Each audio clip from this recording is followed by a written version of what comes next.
me for the second hour. I've been playing requests, music, and sharing a little of my book because I'm really passionate about bringing people on this show to talk to me about their own journey and their story.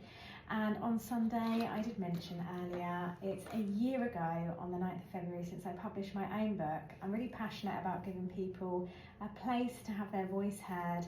And today, unexpectedly having this time, I'm going to share a tiny bit of that, of my own voice with you. So I published Desperate to be Loved on the 9th of February last year. It was a very long and rocky road to get to that point, but I did it. It's available on Kindle, paperback, hardback, and Spotify and Audible, so if you want to listen to it, you can.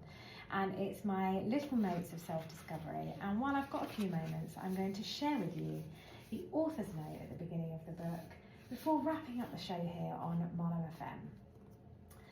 From very young, I loved writing stories, never sharing them, yet aware of the enjoyment in exploring where they'd go. The dream of being an author. Writing has always been something I come back to. It's like having a pen friend, that friend, the little lost me deep down inside. It has been fun getting to know her again after all this time. I write in the dark times, on the difficult days, and through the heartbreak. I jot down memories, funny moments, ask questions, then explore them. Endless notes written and journals filled. Now I share a few of these little notes of self-discovery with you. I realise that for me, it really helped to not feel alone in how I was feeling, what I was experiencing. It helped to speak up and talk about it. It was invaluable to be heard, and not only that, listen to others too. Through this, I felt connected, and ever so slowly things began to unravel. If you are wanting to explore meditation, I share my experience and struggle with it here in this book, and just how helpful it has been, how it has given me the space to love my story. Despite the initial resistance, I now couldn't be without it. I even create my own meditations, and I've included a couple of those in this book.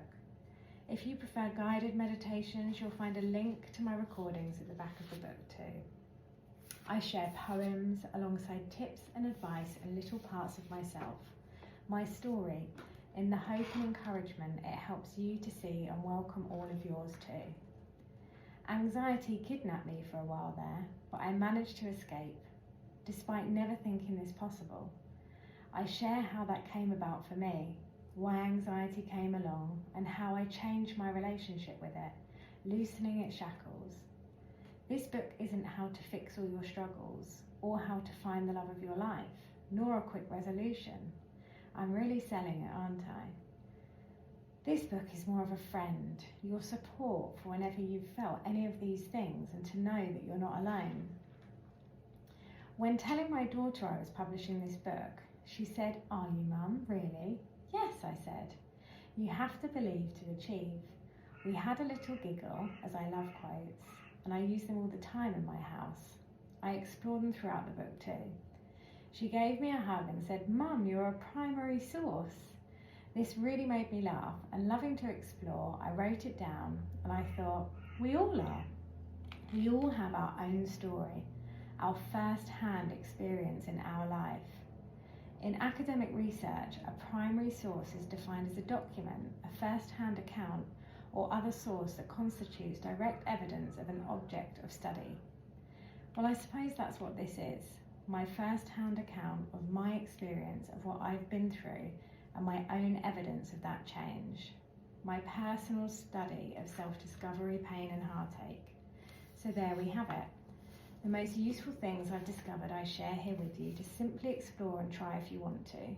If you're having a bad day, feeling disconnected or worried, I want you to help you feel not so alone with it if I can. I hope through my words and my voice that some way you feel supported and loved and have the courage to explore whatever is present for you a little deeper. If you've ever felt lost, lonely or unloved, desperate to feel that love too, you're not alone. You're never alone. And that is where I will leave it here today on Marlow FM. But I think it's really hugely important that we all share our story, and we have so many wonderful guests coming in to talk to us about their stories and journeys here. And if you've got something that you would like to share, do get in touch with us or contact me personally. You can find me at room_478 on Instagram, or email me at the studio here at Marlow FM, or just find me on my website room478.co.uk. I'd love to hear you. I'd love to hear from you and give you a space to share your story with us as well, if you'd like to come in and have a chat with me. Up next, and feels quite apt at the moment, still in the top 10 from the wonderful movie Wicked, is Defying Gravity.